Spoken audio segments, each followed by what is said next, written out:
Do we look at ingredients or do we look at product when we're making a skincare decision? Oh, that is a big topic here, just right in the heart of it all. There's definitely a lot of education in the past few years, and we can thank the DCM brands or The Ordinary or Inky List, to just really have helped put focus forward on some ingredients, but also at the same time it's confused, I think, customers even further in some ways, because now we're talking ingredient-specific focus formulation instead of talking about results. And I think sometimes it kind of complicates the whole equation. So there's definitely a lot of questions out there, and people are very confused between which products and ingredients are the best for their skin. And I think there's not one answer.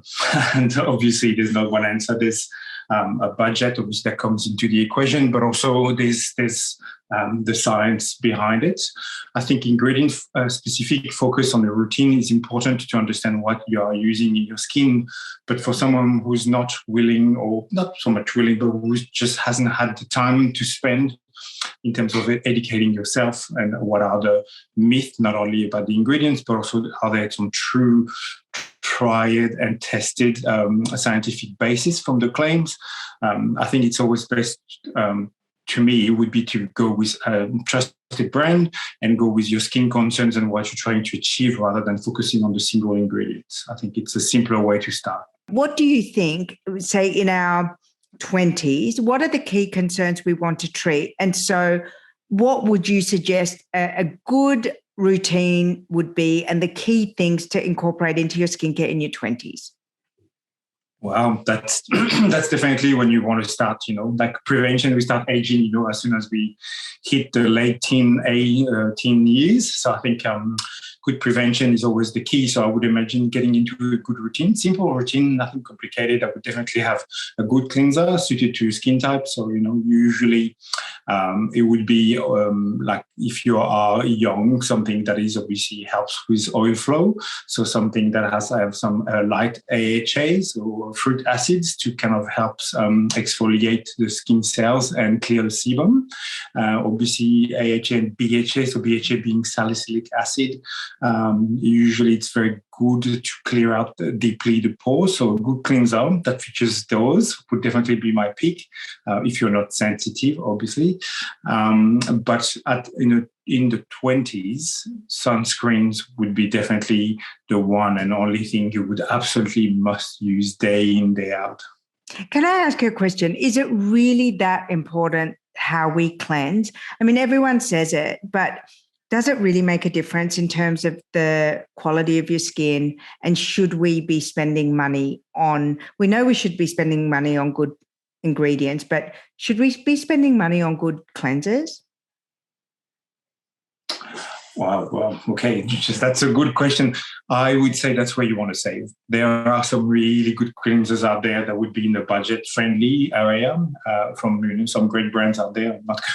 Obviously, there's some research, but some chemist, pharmacy brands, there's definitely cleansers would be something that is on your face for quite a short time. So that is not the power kind of product in your skincare that will make the biggest difference. There are some simple cleansers that features the ingredients that you need. You just need to do a little bit of research, and I would definitely go, if you want in your 20s to save some money, the cleansers is not the number one thing you'd spend money on. You would want to have a great sunscreen suitable to your skin type that you'll love wearing.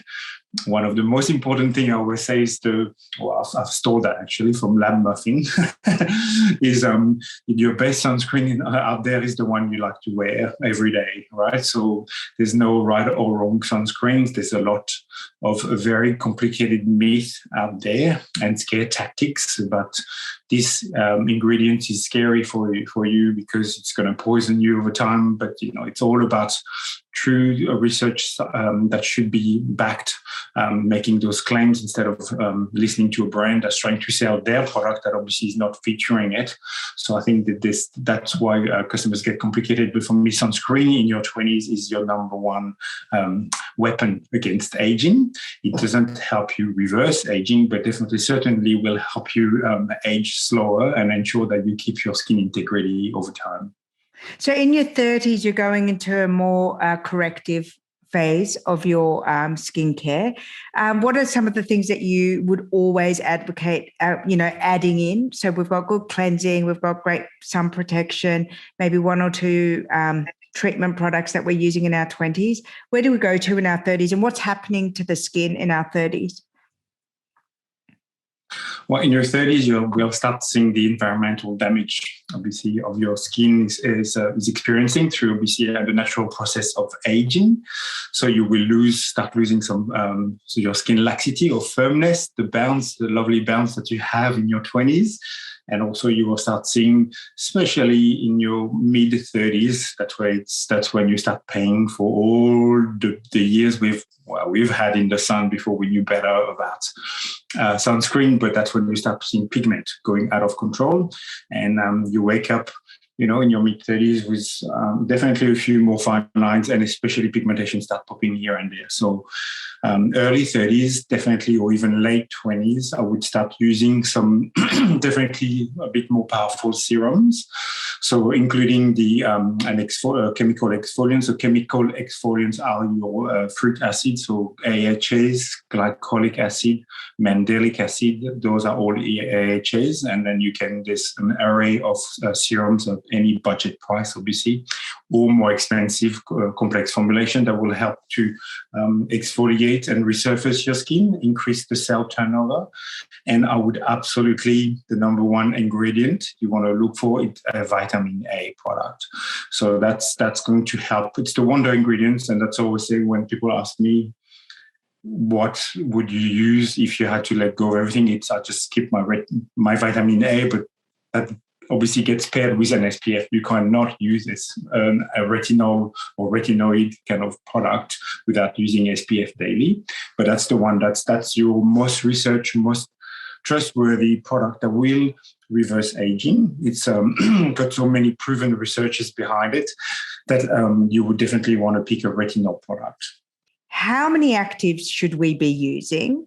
And, you said always retinol with sunscreen, but there is a trend towards layering serums. There is a trend towards lots of actives.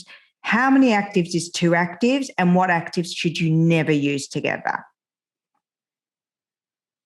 Oh, that's so many questions. I think there's definitely a trend. There's two conflicting trends that's happened in the past few years. Is obviously brands like Inkilist or Ordinary and all those ingredient-focused serums that are single ingredient focused have increased the layering. So you have very complicated routine, and people get very confused in how many serums they should use. They mix and match at home, trying to make sense of obviously how they should apply and which order.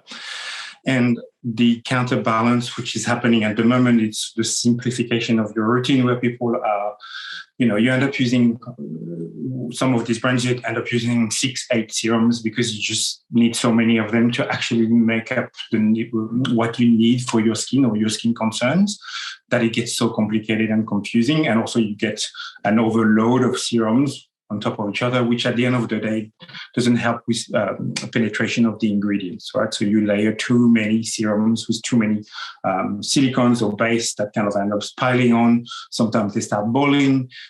This obviously is when you just did too many. So the counterbalance of this, the current trend, is people are simplifying their skincare routine and investing in probably a little bit pricier serums or moisturizers, but that features a lot more ingredients in the one formula, which I think will simplify your routine. What is too many ingredients? I just don't really have a clear answer on this, because some of the more complex formulations obviously features a number of, your A, your vitamin A, obviously your vitamin C, your vitamin B3, the niacinamide. There's so many other wonder ingredients out there that you want to ensure you have somewhere captured in your routine, especially also some of the peptides.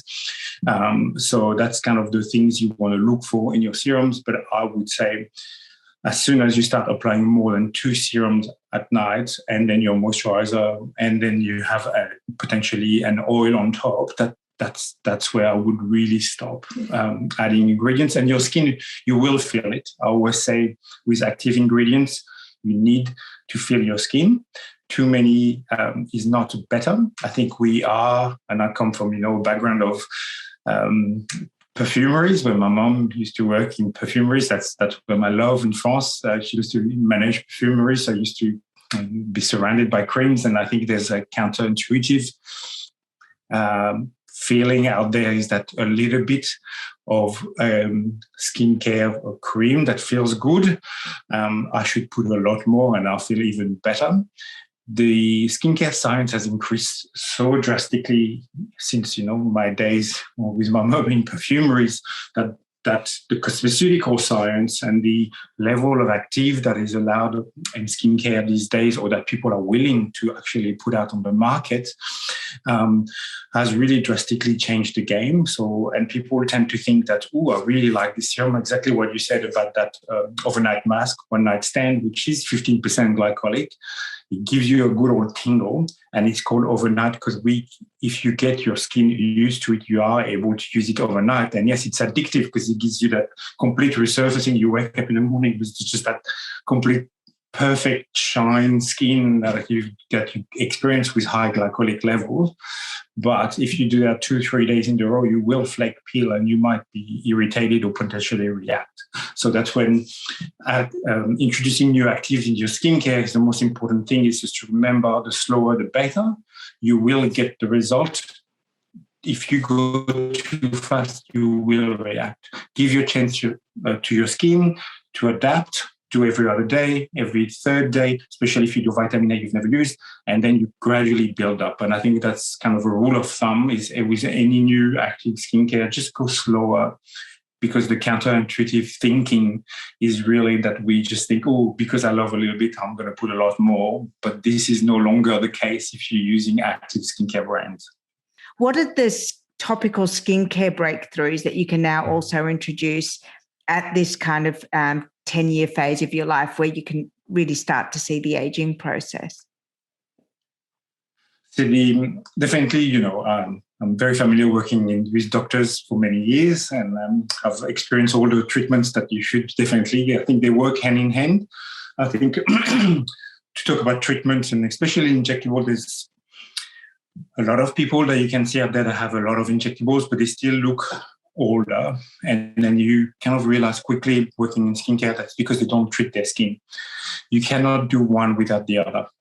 How we said, the injectable will give you the structure, so your face is the frame, and the injectable will give you the volume with fillers, the anti-wrinkles. So I'm not going to say the names, but will definitely help drastically with reducing obviously movements and obviously minimizing fine line and wrinkle. But you're left with your canvas.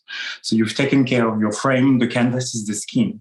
There are many researchers out there, and there's a big one from, I think it was Oli or Procter & Gamble that did, and it's complicated, but basically they took the skin mapping on a standardized face of any ages, and I think they had no wrinkles, and they were asking people to give an age to people just based on the skin texture. What came out of this study, in short, is that pigmentation, uneven skin tone, redness ages you just as much as wrinkles. I think people tend to focus on wrinkles and they forget the skin texture, the skin even texture. So if you start to be blotchy, red, pigmented, this will make you look older, or definitely age you just as much as your wrinkles. And I think there's kind of sometimes that people forget until you are reminded that you need to look after both. Once you've done all your injectable treatments, skin tightening and all this, the skincare will help to kind of maintain the results and improve. There are a number of now skin tightening ingredients. The thing is, these long term, anything that touches with skin laxity will take a long time. It's collagen building. It will take at least over 3 months to kind of see some bounce and results. But there are also some practicality where you can add some instant tensor into your serums, which give you that immediate lift, knowing that it's backed up by potentially some vitamin C, some of the firming peptides we've discussed. So not all the peptides is a buzzword. Peptides, there are probably now hundreds out there. There's really maybe a handful of peptides that truly have some scientific backup that is not driven by the manufacturer, but is really been researched. So Arden, which is your numbing peptide that is featured usually in eye cream, has truly shown that it reduces wrinkles and over time, like by quite significantly. If you use it in your skincare or eye cream, it's definitely a must. Any of the firming ingredients, there are some really good ones that we've used in the Dr. Naomi skincare, which is a really cool Australian organic kangaroo paw flower extract. I always say it's not the paw of the paw kangaroos. It's a botanical extract, but that has got some really outstanding scientific research in terms of skin lifting and minimizing wrinkles. And it's really a cool organic ingredient found in WA. So you can definitely add those firming peptides and ingredients out there. There are quite a few that will work to kind of maintain and help your skin to synthesize more collagen and elastin. But as I said, this is not going to do it, right? So you will only see the result that you expect from, maybe some skin tightening ultrasound treatment, and then your skincare will help you maintain or enhance those results. But skincare can only do so much. Are there some traditional treatments, ingredients, products that really are anti-aging and really are miraculous? I think there's definitely merit in all these ingredients, because these are the source of, even the new ingredients, whether they're synthetic, they're inspired by obviously science. And then sometimes they are replicating, natural ingredients, but you can get a more predictable result batch to batch. And also with natural ingredients, botanical extract, you get a very different quality from batch to batch. And then what happens now, like for Candela asiatica, or you can go down to the Macedonocito, I can never pronounce that word, but it's kind of the extract actually is the active part of that plant. So you kind of narrow down to which is the part of the plant that actually works. So when you go back to the ancient beauties, milk, you know what? Milk is your lactic acid. That's why the bath in the milk, that's where it comes from. Lemon water, citric acid, that's an AHA. So all of this has the merit and has been brought forward into many of the products in today's, but we've narrowed it down further down the chain. Instead of using the milk or fermented milk with the probiotics, we use kind of the ingredient itself that is the active part without kind of the surrounding, because we've been able to, with science, extract that, the most potent part of it. So if you do have a preference for natural products or organic products, are there certain products or ingredients that work really well in that more natural state that, is worth buying? And then other things that you really want to go towards a more cosmeceutical or a more potent formulation to get a real result? Oh, the trick of it all. I just think it's a big part of what your lifestyle is about. And also, obviously, I'm not going to go around it, but if you really want active results and faster results, you definitely will go with a science-based. Okay, it doesn't mean it cannot be natural. There are plenty of ingredients, as I just discussed, that have been, lab distilled, but they're still eco-certs. I mean, they are organic, but they've just kind of managed to extract the active ingredient out of the plant rather than giving you an organic oil or an organic oil extract, which can be unpredictable batch to batch and quality from an ingredient from different manufacturers. So that's why you get a lot of question mark on a purely organic botanical oil-based. I just don't think you will get the results that you want if you really want to go into an anti-aging routine. But it doesn't mean that if you want to stay within the botanical realm and organic, there are plenty of now ingredients that are within that family that are active and that will give you the results. Some simple things like vitamin A, you can get from some keratin, which is what it came from, but by the time it gets to do what a retinoid, pure retinol form will do, it's never going to be comparable. So when those natural brands say this vitamin A, this is just a really long lead until you get any benefit from it. And I would never actually use one of these products against a pure retinol product or retinoic acid. As I say, it's just a lifestyle. It's like what your diet is. I think we're all humans. We mix and match a little bit of what we want to cherry pick. If you're absolutely vegan, organic, you can find a brand that suits your lifestyle. It will be harder to find an active, highly active. The further down you go into the extremes, and I always say that with a lot of contrasts, I would really just think that if you want to indulge or make sure that the products where you want to have the bang for your bucks are your serums. That's it, right? You just get good serums, which is with your AHAs, some niacinamide, vitamin B3, a vitamin A, a vitamin C, if you want in the morning for obviously firming, just under your sunscreen, helps with, antioxidant protection against the sun. These are the basic, the A, B, C, so simple, to really just get those from some good brands. There are pure vitamin C extracts that are, synthetically made, or you can get it from kakadu plum extract and things. But as I said, this becomes a lot longer lead until you get the 10% vitamin C that you need to get some result, right? So I think it's where you want to choose the actives to deliver to the standard that you want without the guesswork. Having an extract that has vitamin C is very different than having 10% vitamin C in your serum, right? So just I would go with what I know is get the ingredients that I need at the percentage that I think will be efficacious. If you want to be then in the more indulgent, and then obviously in your skincare, and a part of skincare is enjoying doing it. Yeah, compliance is from enjoyment, right? So important. It's so important. It's just how it makes you feel when you just do it at night or when you do it on the weekend for a special moment. And these are the experiential products. And these you can really indulge into that more botanical, experiential texture, scent. So that's your, cleansers. That can be a lovely hydrating mask. That can be even your moisturizer. Your moisturizer does not have to be highly active if you've got the serums that do the job. And also, obviously, in the current trend, the oils, obviously, they're very nourishing. They can be made of a complex mix of botanical oils, and they help to regulate your lipid levels and nourish the skin. Then, can I just do a little quick one on oils? It's just people tend to use them as a serum.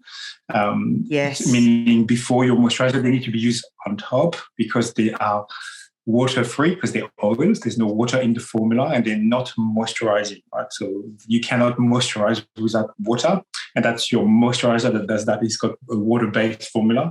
So your oil goes over to minimize, they say it acts like a seal, so to kind of minimize the water loss from your skin. So if you use oils and as a treat to just kind of nourish and replenish your skin, it's wonderful, but it has to be your last step with your above your moisturizer to get the benefit from the oil. If you use it before, you just putting oil and you're not letting the moisturizer or the moisture from the water from your moisturizer get into your skin. So, what about tools? Do you advocate using? Love them. Love them. What would you recommend we should all invest in?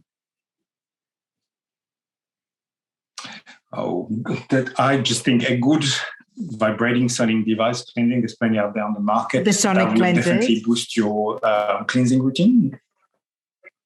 You mean the sonic cleanser? Vibrate sonic vibration. Yeah, exactly. Sonic vibration that will kind of help remove deep down the dirt and debris that you've got in your pores or makeup. And that will really, as we know, cleansing is really the building block of a good skincare regime. So if you've got clean skin, and that will really help to enhance the rest of your skincare routine as you apply it, because you've got really the perfect prep to absorb and enhance the skincare routine. I think there's plenty of benefits to the microcurrent. I just have to be diligent. They do work. After that, it gets the gua sha is obviously works, lymph massages. It just have to be more diligent with those. I always advocate the gimmicky ones. You will use them a little bit like even at home needling if you are inclined to do that. There's a lot of risks involved. I would always think you'll get a better result. If you start needling yourself with a roller at home, there's potentially a lot of damage you can create yourself to your skin by overdoing it, doing it too deep, doing it too often, doing it in an unhygienic way. So I think these treatments are better left to the professional. And I think now these days, this is my new favorite that I'm using regularly. There's even now LED masks. So they're red and infrared masks, which we are used to doing in clinics with your Omnilux or Heel Lights. Those are the leading brands, but so people understand what I'm talking about. But these days you can have a much dulled down version, obviously, of what you can get in the salon, which has over 1,000 lights. Those masks only have about 100, but you can apply it at home whilst you're working, sitting on the couch. And this has really truly so much research behind the benefits that I would definitely invest in one of those.